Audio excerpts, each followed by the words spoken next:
der er virkelig noget om snakken, og man bliver, til trods for, at man har fået ørerne fulde om det, ret imponeret. Vi havde en oplevelse, hvor vi havde været ude på Maracanã, det mytiske stadion her i Rio, og var på vej tilbage. Vi ville rigtig gerne se Englands første kamp mod Italien, og det var trukket lidt ud, som det jo gør på de her kanter.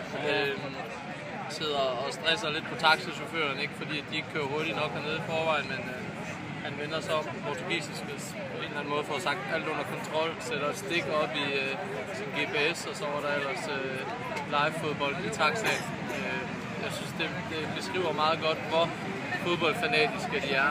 Jeg har ikke været inde et sted i Rio endnu, hvor der ikke er mindst en fjernsynsskærm. Selv inde i Versace's butik over i shoppingcenteret Leblon, der var også lidt fjernsyn. Det ved jeg ikke om Donatello nikker anerkendende til, hvor end vedkommende måtte være. Men det er virkelig religion. Jeg synes jo, det er vidunderligt at kunne få lov at virkelig nørde igennem.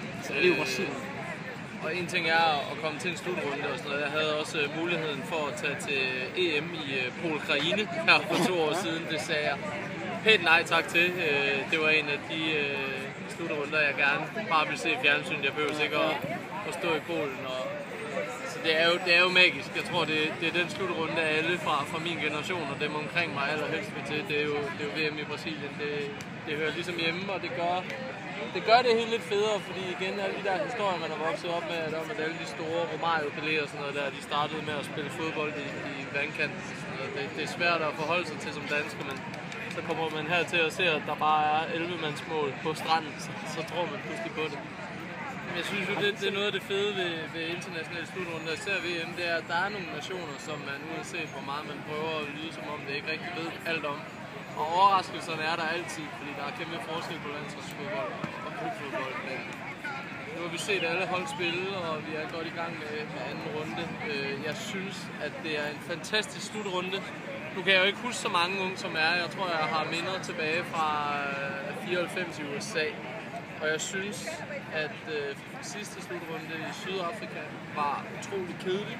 Der var rigtig mange 1-0 og 0-0 løsninger og sådan noget. Og det er jo det stik modsatte her. Jeg ved ikke, om det er et udtryk for, at fodbold på topplan har ændret sig, eller hvad det er, men der bliver jo scoret mål i stort set alle kampe, og det er virkelig også en stor del af det. Uanset hvor meget man elsker fodbold, så er det altså ikke ret mange, der synes, det er sjovt at sidde og se 2 defensive hold spille 0-0. Så fodbolden i sig selv er perfekt.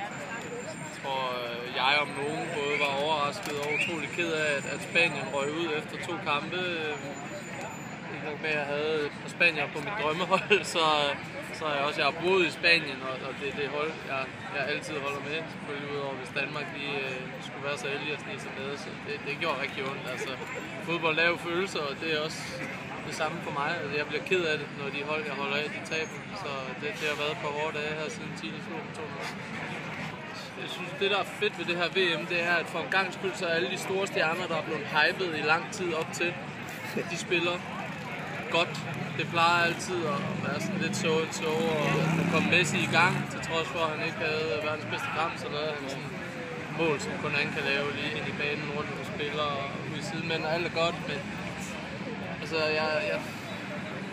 jeg synes, det vigtigste er, at alle de store profiler, de leverer, de er alle sammen scoret. Nu sad vi i går og så Uruguay i England, altså, så kan man mene, hvad man med om Luis Suarez, men uden ham, der tabte 3-1 til Costa Rica, og nu slog han nærmest ene mand England i går med 2 mål, 2 afslutninger. Altså, jeg har sådan lidt en fornemmelse af, at det virkelig er profilernes VM, og ikke holdenes VM. Altså, da VM blev holdt sidste gang, der var det jo bare Spanien, der havde det bedste hold og spillede bedst sammen, men jeg synes, det ser ud til, at der er plads til, at sådan Benzema, der også går ind og næsten laver hat-trick. De der store spillere, de kan få lov at bære deres lande lidt mere. Det er jo der, de gode historier, de opstår, det er enmandspræstation. Alle på Spaniens hold har jo skuffet. Du kan starte ved Casillas, Jordi Alba, Sergio Ramos, Piqué, Javi Martinez, som skulle ind og blive skiftet ud med Piqué, skuffede også.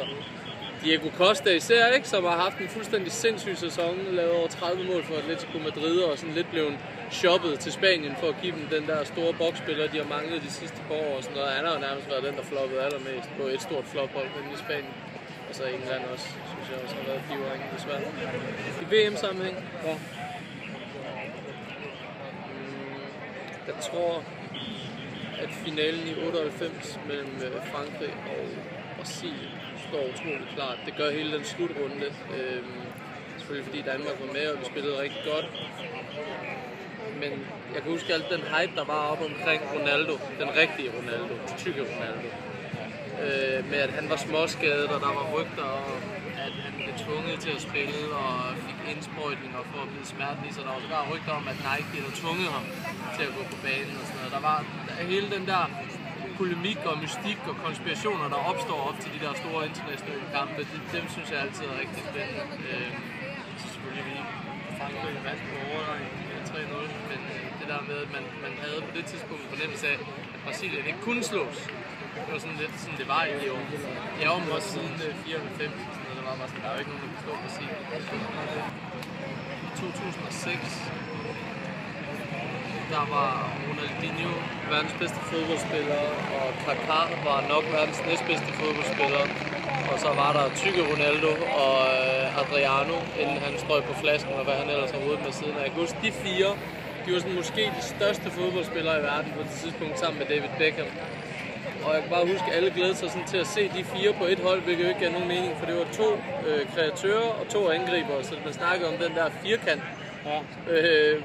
Vorste del af Brasiliens hold, og det gav ikke rigtig nogen mening, og det endte så også med at blive deres undergang, at landstræneren ikke kunne lade sig nøje, så han kunne ikke bænke nogen af dem. Det synes jeg også altid er fedt.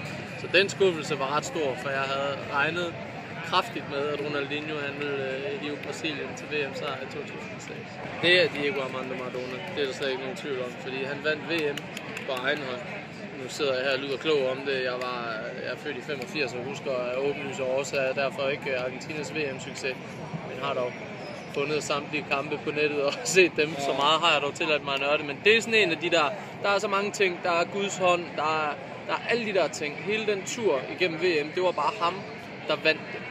Hvorimod, at når man kigger på andre, nu ved jeg godt, at FIFA har gjort et stort nummer ud af at få Pelé til at fremstå som verdens bedste fodboldspiller nogensinde, men faktum er jo, at Pelé han vandt alle sine VM-titler på rigtig gode brasilianske landshold, hvor når du kigger på Argentinas hold dengang, altså Sabella, som er træner fra Argentina nu, han blev byttet til en anden klub i England, fordi at de lige pludselig var gode til at spille fodbold i Argentina.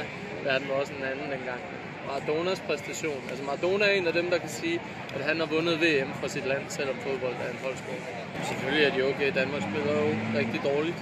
Det må vi jo bare være ærlige at sige. Og så har vi også et rigtig håbløst fodboldforbund, der ikke har turt at lave noget fornyelse overhovedet. Nu er de forlænget med Morten Olsen igen.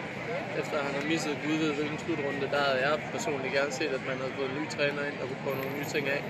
Også fordi at førnævnte har insisteret på at spille det der hollandsk inspireret 4-3-3 de sidste 6-8 år, selvom vi kun i meget få perioder har haft spillermaterialet til rent faktisk at spille sådan. Så det vil jeg måske gerne have set, og men det er flot fodbold, når det virker. Det gør det bare ikke så tit. Så først så sagde jeg Spanien. Så jeg er begyndt at passe meget på med at spå om, hvem der vinder.